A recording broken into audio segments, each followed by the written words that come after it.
Hey everybody, hope you're all doing well. My name is Steven and this is the Storytime channel. Today we have some malicious compliance stories and our first story of the day is by HD Zavery. You want extra spicy pizza? You got it, bro. This is not my own story. My coworker has this experience when he was working at a small pizzeria. He works at a small pizzeria run by 2 to 3 people and open 10 to 24 and until 5 to 6 in the morning on weekends because there are a lot of bars around the area.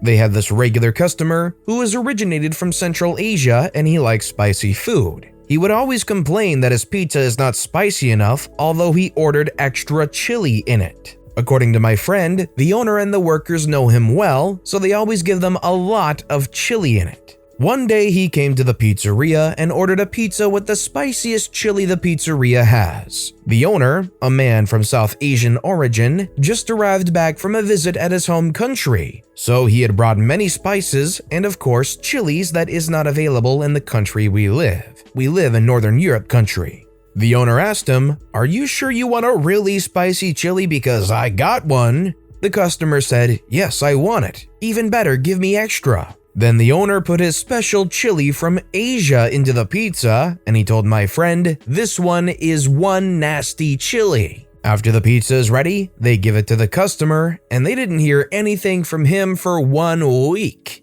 Usually that customer visits the pizzeria at least once or twice a week. Maybe after almost 2 weeks, the customer shows up, and the owner asked him if the chili was spicy enough for him. The customer said, "What on earth is that chili? I have never eaten chili that is really spicy like that. For a week, every time I've gone to the bathroom, I always have ice cubes with me." The owner laughed and he told the customer that the chili is really famous for the spiciness. To be fair, if you're going to taunt a place enough that they can't make it spicy, and then they finally come back way down the road and they say, "We've got something spicy this time," they have nobody to blame but themselves for going through with it. That said, are you the kind of person that likes spicy food or do you dislike spicy stuff? Personally, me, I'm a wimp when it comes to spicy stuff and I'd much rather have anything that isn't spicy. Let me know in the comments down below. Our next story is by the regular professor. Play T-ball by the book? Okay, playing T-ball by the book. I was coaching a coach pitch T-ball baseball league for my son's team. This is coach pitch, T-ball level, 1 or 2 steps up from parents being on the field. You pitch 3 times. If the kids don't swing at it all 3 times, they get the batting tee and get to hit it. If they swing 3 times and miss, they are out. If they miss the tee, they are also out. We were playing a team who had also not been beaten.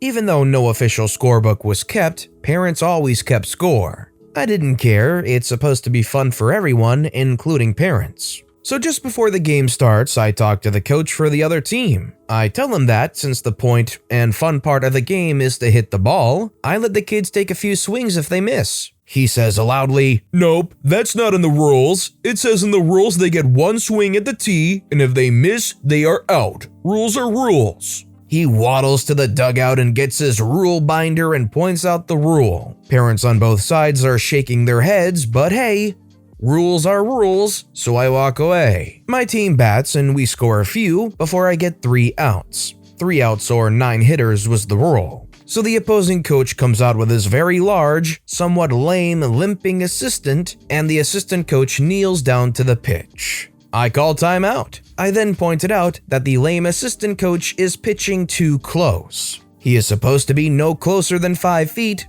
2-ish meters from the regular pitcher's mound.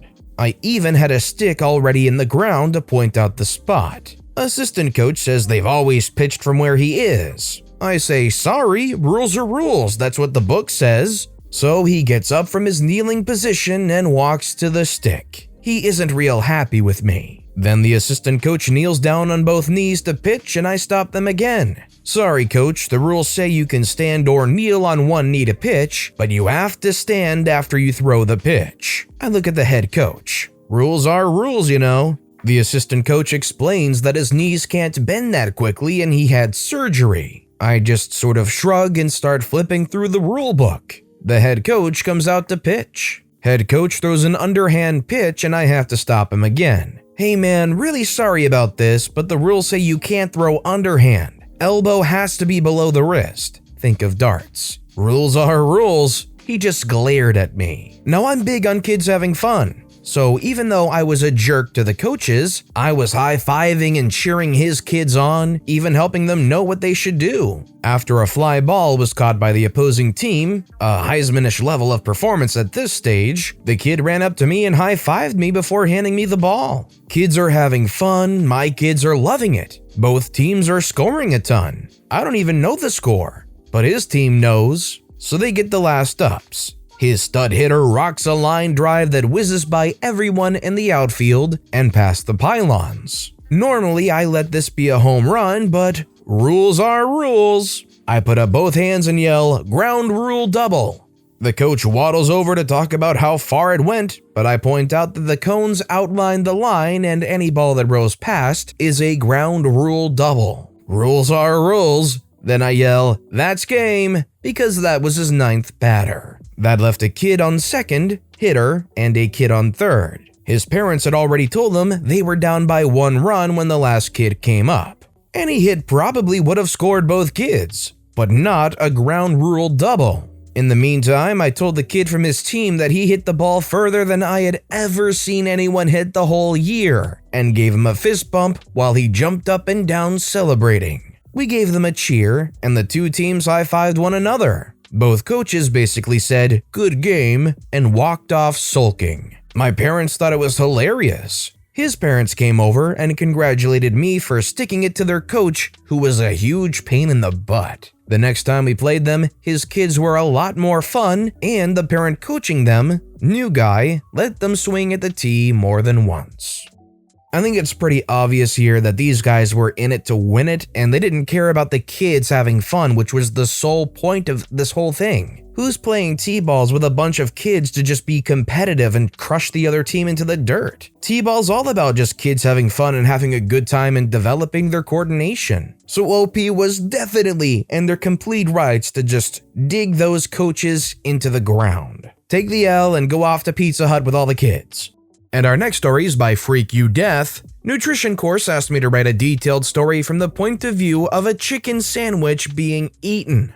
My nutrition course asked me to write a short story from the point of view of a chicken sandwich being eaten. They specifically asked it to be detailed about the journey through the digestive system, so I made this. They asked for detail, so I gave them detail.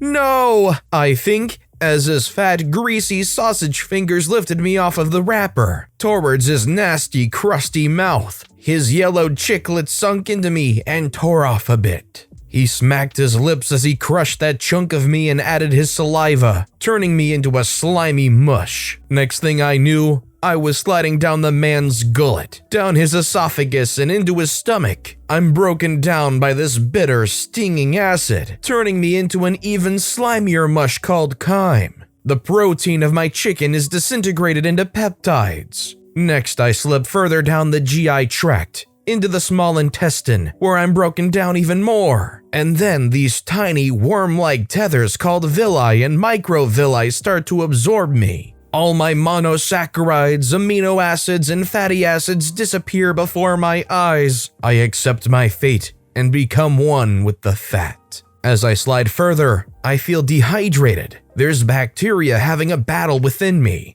I am wasting away. Soon enough, I feel some pressure, and there's a burst of bright light as I am returned to the outside world. I land in a nice, refreshing pool, which, may I add, has the worst view. After a while, the cow of a man gets up. Then there's a whirlpool, and I'm suddenly plunged back into darkness. I showed my instructor. She was excited to read it since she was my teacher for creative writing, and she always liked my stories. As she read it, her smile faded. When she finished reading, she looked at me with the most disgusted and disturbed look on her face. Me and my friends were laughing our butts off.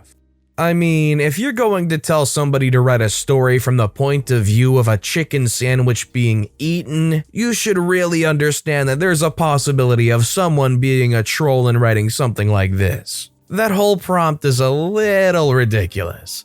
This next story is by Piece of the Universe. List all the files? You sure about that?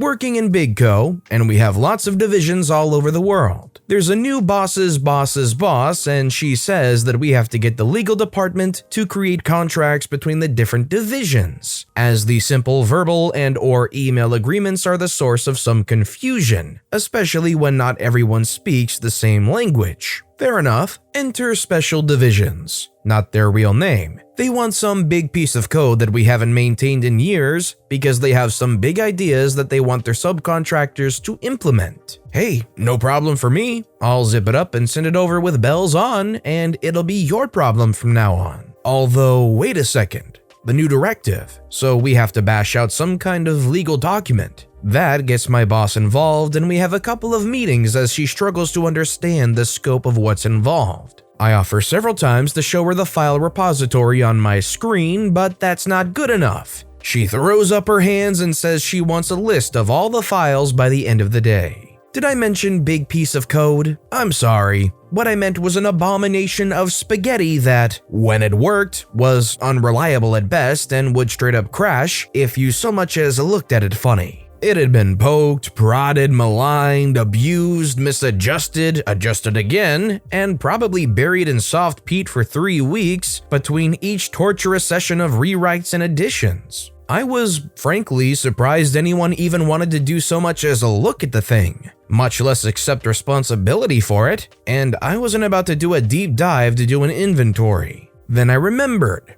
There was a DOS command that could output all files in a directory for me. Simple, easy, and technically, and maliciously, gives my boss just what she asked for. No problem.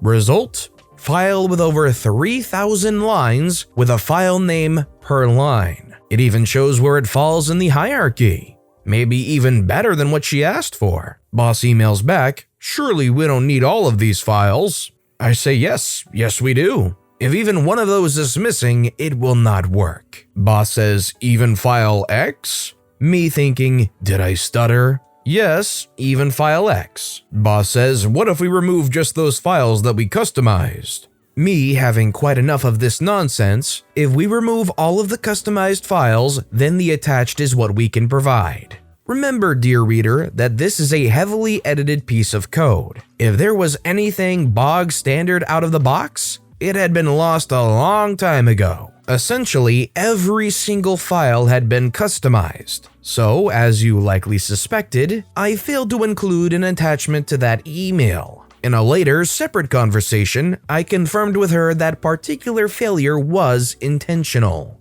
Aftermath: a little early for a post-action support, the legal department bills by the hour, but she did provide the complete list of files for them to somehow include, so maybe it sunk in.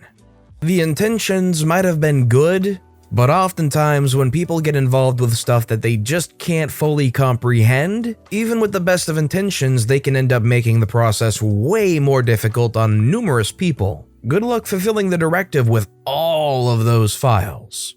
Our next story is by UN0HU, respond to all emails or else.